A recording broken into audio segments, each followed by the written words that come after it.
Guys তোমরা যদি গ্রুপে দাঁড়িয়ে থাকা হিপ হপের দিকে না তাকিয়ে আমার ফ্রেন্ড লিস্টের দিকে তাকাও তাহলে দেখতেই পারবা ক্রুল গেমিং সহ অনেকগুলো ভিভেজ প্লেয়ার কিন্তু এখানে গ্রুপ ফুল করে বসে আছে। আর এখন তোমরা বলতে পারো যে ভাই একই সময় এতগুলো ভিভেজ প্লেয়ার গ্রুপ ফুল করে বসে থাকার কারণটা কি? তো এখানে মূলত ক্রুল গেমিং সহ বাকি ভিভেজ প্লেয়ার গুলো এবং আমি নিজেও গ্রুপ ফুল করে বসেছিলাম, কেননা নেপালের সবচেয়ে বড় ইউটিউবার টন্ডি গেমারের সাথে ম্যাচ মেকিং করার জন্য। তবে সবচেয়ে মজার ব্যাপার হলো টন্ডি গেমার কিন্তু তখন ছিল লাইভে, আর টন্ডি গেমারের লাইভে ভাই ওয়াচিং কিরকম থাকে এটা তোমরা কম বেশি ভালো করেই জানো। আর তাছাড়া যেহেতু সবগুলো ভিভেজই একসাথে ম্যাচ স্টার্ট দিল এন্ড আমরাও দিলাম, তার মানে তো বুঝতেই পারতেছো এই ম্যাচটা কেমন হতে যাচ্ছে। তবে সত্যি বলতে এখানে আমি অনেকটাই নার্ভাস ছিলাম, কেননা তোমরা দেখতেই পেয়েছো ক্রুল গেমিং এও রয়েছে ম্যাচ মেকিং এ, আর উনি যদি এই ম্যাচে পড়ে যায় তাহলে তো আমাদের অবস্থা পুরোই খারাপ হয়ে যাবে। কেননা আমি যা একটু ওনার সামনে বাইচে থাকতে পারি, কিন্তু আমার টিমমেটদেরকে তো আকাশে রাখেই মেরে দেয়। তো দীর্ঘ কয়েক যুগ ধরে ম্যাচ মেকিং চলার পর ফাইনালি গেরিনা চাচা এখানে আমাদেরকে নিয়ে আসে ম্যাচের মধ্যে। আর ম্যাচের মধ্যে ঢোকার পর দেখি যে এতগুলা ভিভেজ প্লেয়ার মিলে একসাথে ম্যাচ মেকিং দেওয়ার পরেও নেপালের সবচেয়ে বড় ইউটিউবার টন্ডি গেমার পড়ে গেছে আমাদের ম্যাচে। এটা দেখে তো আমি অনেক খুশি হয়ে যাই, তবে আমার এই খুশিটা বেশিক্ষণ থাকে না, কেননা পাশ থেকে আমার একটা টিমমেট বলে ওঠে ম্যাচের মধ্যে ক্রুল গেমিং ও পড়ছে। আর এটা শুনে তো কিছু সময়ের জন্য আমার মুখটা বন্ধ হয়ে যায়, কেননা ম্যাচের মধ্যে ক্রুল গেমিং থাকা অবস্থায় টন্ডি গেমারকে আমরা মারতে পারবো এটা ভাবাটা বোকামি। তবে তোমরা শুনলে অবাক হবা যে আমাদের এই অবাস্তব ভাবনাটাই সত্য হয়, কেননা ম্যাচের শেষের দিক দিয়ে টন্ডি গেমারের ফুল স্কোয়াডকে আমরাই মেরে দিই, যা কিনা তোমরা একটু পরে দেখতে পারবা। আর হ্যাঁ, তোমরা যারা এখনো ভিডিওতে লাইক করো নাই তারা এই ভিডিওতে 1000 লাইক করে দিও এন্ড অবশ্যই পেজে ফলোটাও দিয়ে দিও। সেই সাথে তোমরা যারা আমার সাথে অ্যাড হতে চাও তারা ভিডিওটাকে শেয়ার করে কমেন্টে তোমাদের আইডি কোড দিয়ে দিও। তো ম্যাচের শুরুতেই আমরা কিন্তু ব্লু জোনে ল্যান্ডিং করি এন্ড আমাদের সাথে টন্ডি গেমারের স্কোয়াডটাও এই জায়গায় নামে, আর সেই সাথে বেশ কয়েকটা হ্যাকারের স্কোয়াডও ছিল। তবে এখানে মজার বিষয় হলো একটা হ্যাকারের নাম ছিল GWCM 2 মিলিয়ন। যদিও হ্যাকারটাকে এখানে আমি মাইরা দিই, তবে হ্যাকারটা মরার আগে আমার দুইটা টিমমেটরে মাইরা দিছিল। আর হ্যাকারটাকে মারার পর যখন এই জায়গায় আমি দাঁড়াইছিলাম ঠিক তখন দেখি কই থেকে একটা প্লেয়ার আমাকে মাইরা দিছে। যদিও প্লেয়ারটাকে আমি দেখি নাই, বাট কিছু করার নাই, মারাটা খেয়ে গেলাম। কিন্তু কথায় আছে না, যা হয় ভালোর জন্যই হয়। আসলে এই কথাটা বলার কারণ হলো ওই জায়গায় আমি যদি হ্যাকার হাতে মারাটা না খাইতাম তাহলে এতক্ষণে শিওর টন্ডি গেমারদের হাতে গণদোলাই খেয়ে আমাকে এই জায়গায় আসতে হইতো। আর ম্যাচের এই মোমেন্টে বাইচা ছিল আমাদের 4 নাম্বার টিমমেট মানে মুশফিক। তবে মুশফিক কিন্তু এই ম্যাচে দিচ্ছিল জোন পুশ। তো জোন পুশার থেকে রিভাইভটা পেতে না পেতেই দেখি যে এই জায়গায় আমাদের জোন পুশারকে কে জানি মাইরা দিছে। তো আমি যখন এখানে নামে একটা গান ছিল, এই জন্য গানটা দ্রুত লুট করি এন্ড চলে আসি এই জায়গায়। এন্ড এখানে আসার পর দেখতে পাই যে আমার সামনে দিয়ে একটা জোন পুশার রিভাইভটা দিতে আসছিল। তবে এটা ছিল কিন্তু টন্ডি গেমারদের জোন পুশার, যা কিনা আমি তখনও জানতাম না। কেননা গাইস কোনো ক্রিয়েটরের সাথে ম্যাচ পেকিং করার পর আমি কখনো তাদের লাইভ দেখি না, কিংবা লাইভ দেখে তাদেরকে মারতেও যাই না। আর এই জোন পুশারটা আমার হাত থেকে বাঁচার জন্য অনেক মুভমেন্ট দেখাইতেছিল, বাট লাভ হয় না, ফাইনালি আমার হাতে মারাটা খেয়ে যায়। তো টন্ডি গেমারের জোন পুশারকে মারার পর এই জায়গায় কিন্তু ওনাদের সাথে আমাদের একটা ফাইট হয়। অ্যাকচুয়ালি ফাইটটা ওনাদের সাথে না, অন্য একটা স্কোয়ারের সাথে হতে থাকে, বাট ওনারা কোনখান দিয়ে জানি চলে আসে। তবে এখানে আমি টিমমেটের কাছ থেকে রিভাইভটা পাওয়ার পর সামনে যে প্লেয়ারটাকে মাত্র ফায়ার দিলাম ওটাই ছিল কিন্তু টন্ডি গেমার, যা কিনা আমি তখনও জানতাম না। আমি ভাবলাম এটা হয়তো কোনো নর্মাল প্লেয়ার হইতে পারে, যেহেতু আমাদেরকে ডিস্টার্ব করতেছে তাই একটু ড্যামেজ দিয়ে দিই যেন ভয়তে আর ফায়ার না করে। কিন্তু টন্ডি গেমার এখানে আমার থেকে ফায়ার খেয়ে ভয়ে ব্যাক করলো, অন্য একটা স্কোয়াড আমাদের উপর রাশ করে দেয়, যার ফলস্বরূপ ওই স্কোয়াডের প্লেয়ারগুলো আমাকে ডাউন করে দেয় এই জায়গায়। তবে আমার টিমের সাথে থাকা আমি রিভাইভটা পেয়ে যাই। আর টিমের কাছ থেকে রিভাইভটা পাওয়ার পর যে স্কোয়াডটা আমাদের উপর রাশ করে তাদেরকে এখানে আমি উড়ে ধরে একটা গণধোলাই দিই এন্ড ফাইনালি স্কোয়াডটা কিন্তু আমরা মাইরা দিই। সেই সাথে এটাও বলে রাখি ফাইটটা শেষ হতে না হতে কিন্তু টন্ডি গেমারদের ফুল স্কোয়াডের সাথে আমাদের ফাইট শুরু হয়ে যায়, যা কিনা তোমরা একটু পরে দেখতে পারবে। তো ম্যাচের এই মোমেন্টে আমার সামনেই ছিল কিন্তু টন্ডি গেমারদের ফুল স্কোয়াড এন্ড ওনাদের স্কোয়াডে একটা প্লেয়ার বেশ অনেকটাই ড্যামেজ দিয়ে দিচ্ছিল আমাকে, যে কারণে তারা এখানে একটা হেডশট দিয়ে দিই আর একটু ঠান্ডা করে দিই। তবে তোমরা ম্যাপের দিকে লক্ষ্য করলে দেখতেই পারবা ডান দিকে কিন্তু ফাইট হচ্ছে, তার মানে টন্ডি গেমার ওই জায়গায় ফাইট করতেছে। আর এখানে একটা মজার বিষয় হলো টন্ডি গেমারকে মারতে এসে দেখি যে উনি একটা প্লেয়ারের সাথে ফাইট করতে যেয়ে উনি এবং প্লেয়ারটা দুইটা এখানে ডাউন হয়ে পড়েছিল, আর এখানে দুইটা কিলি আমি মেরে দিই। আর টন্ডি গেমার যেহেতু তখন ছিল লাইভে, তাই চলো এই ক্লিপটা ওনার স্ক্রিন থেকে দেখে আসি।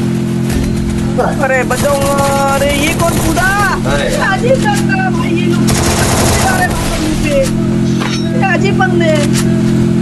अरे फटाफट घुस के ले।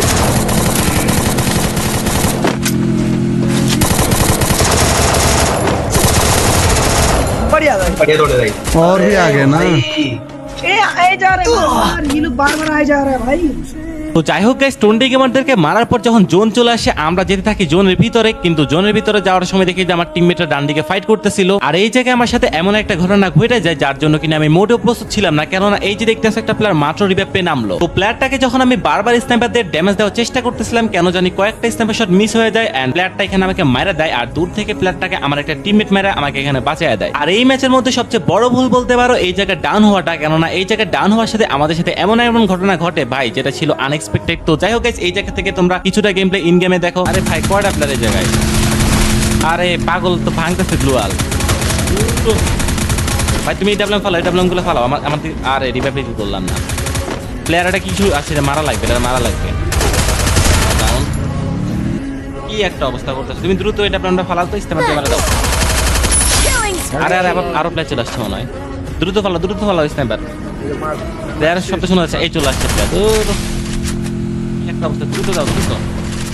আরে রে দুনো তো ধরা খাইলাম। আরে প্লেয়ার ভাই ভাগতে হবে কি করার নেই। এই, কি রে ভাই, আরে দূর থেকে মেরে দিছে তুই, কি একটা অবস্থা। লাইট্রি জেমডক ম্যাচটা বের করো ভাই। আচ্ছা টন্টে ক্যামেরা মানে মরে গেছে গা, হ্যাঁ ওই যে মাত্র আমার যে প্লেয়ারটা মারছে ওই ওনার লাস্ট প্লেয়ারে মেরে দিছে, তো বুইয়া ওনারাও পাইলো না আমরাও পাইলাম না, কি একটা অবস্থা। ঢুকো জোনে ঢুকো। আরে এই